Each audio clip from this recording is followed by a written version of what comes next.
Assalamualaikum warahmatullahi wabarakatuh. Alhamdulillah wassalatu wassalamu ala rasulillah wa ala alihi wa ashabihi wa mawalah amma ba'du. Ikhwan dan akhwat, saudara-saudara semua yang berbahagia yang dirahmati oleh Allah Subhanahu wa taala. Kita akan belajar kembali.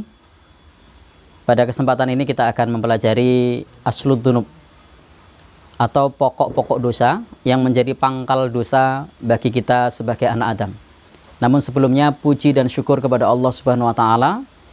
Yang kedua, salawat dan salam semoga tercurah pada Nabi kita Nabi Muhammad sallallahu alaihi wasallam. Ini kita ambilkan dari tulisan Imam Ibnul Qayyim Al-Jauziyah dalam kitab Ad-Da' wa Dawa. Kita akan membahas pangkal-pangkal dosa.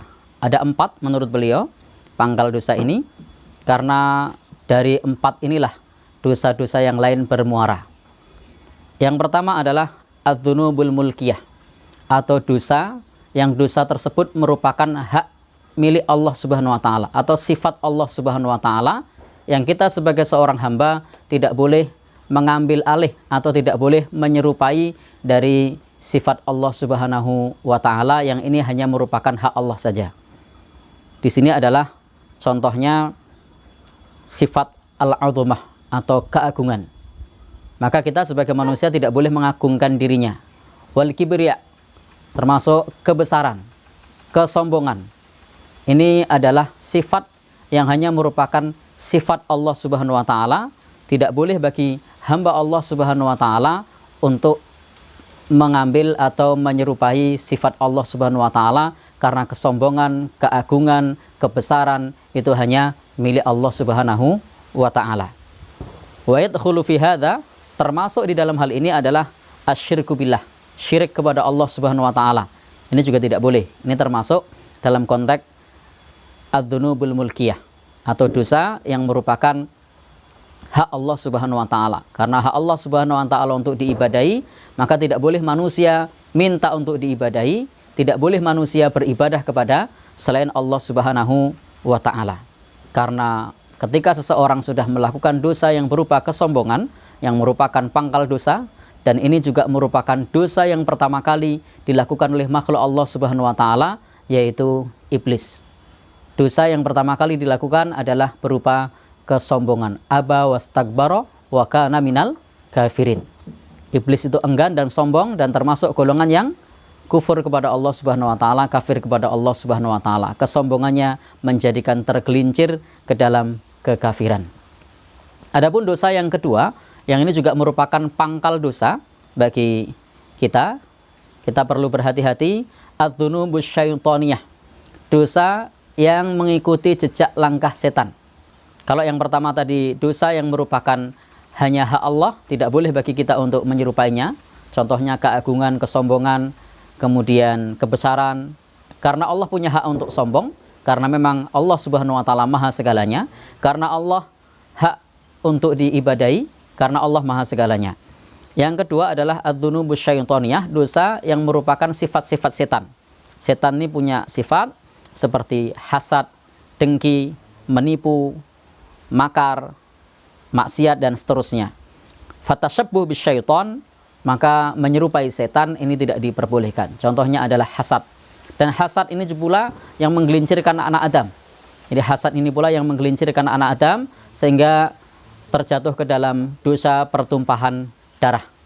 Pada saat salah satu dari putra putri anak Adam hendak dinikahkan, kemudian dengki kepada yang lain, hasad kepada yang lain, kemudian terjatuh ke dalam pertumpahan darah. Maka kita hati-hati dengan dosa dengki ini, iyyakum wal hasad. Hati-hatilah dengan perbuatan dengki, karena ini adalah merupakan sifat setan dan akan melahirkan dosa-dosa yang lainnya.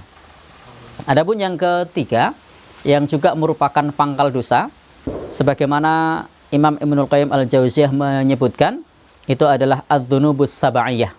Dosa yang menyerupai binatang buas, yaitu marah. Karena kalau orang sudah marah, maka tidak mudah untuk dikendalikan. Karena kalau orang sudah marah, maka akan membunuh akal sehat. Tidak peduli itu keluarganya, tidak peduli itu saudaranya, tidak peduli dia lebih tua, karena kemarahanlah yang membakar dirinya untuk melakukan perkara-perkara yang dilarang oleh Allah Subhanahu wa taala. Maka kalau orang sudah melakukan kemarahan, maka biasanya akan melakukan permusuhan. Termasuk di dalamnya adalah pertumpahan darah. Na'udzubillahi min dzalik.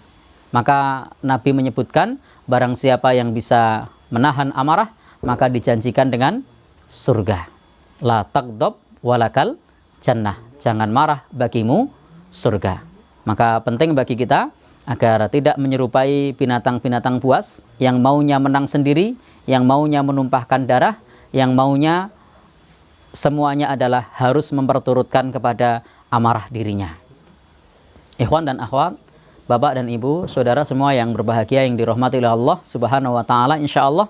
Adapun yang terakhir, yang keempat, ini juga merupakan pangkal dosa yang kalau kita terjebak di dalamnya, naudzubillahi min dzalik, bisa menjadikan kita terjatuh ke dalam ketamakan, yaitu adzunubul bahimiyah, dosa yang merupakan sifat dari binatang ternak, yaitu tamak.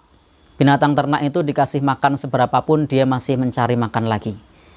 Maka kita perlu menghindari dosa yang merupakan mewarisi dari sifat binatang ternak. Dia hanya memenuhi dengan syahwatnya, memenuhi perutnya. Dia tidak peduli, yang penting dirinya kenyang, termasuk perzinaan biasa, karena tidak ada pernikahan bagi binatang ternak. Maka manusia tidak boleh untuk menyerupai seperti binatang ternak ini. Maka hendaknya kita bisa mengendalikan hawa nafsu kita agar tidak seperti binatang ternak. Kita bisa mengendalikan agar diri kita tidak tamak. Inilah 4 pangkal dosa yang dapat melahirkan dosa-dosa yang lainnya. Yang pertama adalah sombong, termasuk di dalamnya menolak perintah Allah, syirik kepada Allah. Yang kedua adalah dosa yang mewarisi sifat syaitan, yaitu adalah ketika seseorang hasad, dengki, menipu, dan seterusnya. Yang ketiga adalah dosa yang mewarisi binatang buas, yaitu berupa amarah, pertumpahan darah, dan permusuhan. Maka hendaknya kita jauhi marah. Yang keempat adalah dosa tamak. Karena kalau orang sudah tamak, dengan gaji seberapapun pengennya korupsi. Dengan apa yang dia miliki tidak puas dan akan melakukan dosa-dosa yang lainnya. Wallahu a'lam bishawab. Mudah-mudahan kita dijauhkan dari pangkal dosa ini dan juga dosa-dosa turunannya. Billahi taufiq wal hidayah. Wassalamualaikum warahmatullahi wabarakatuh.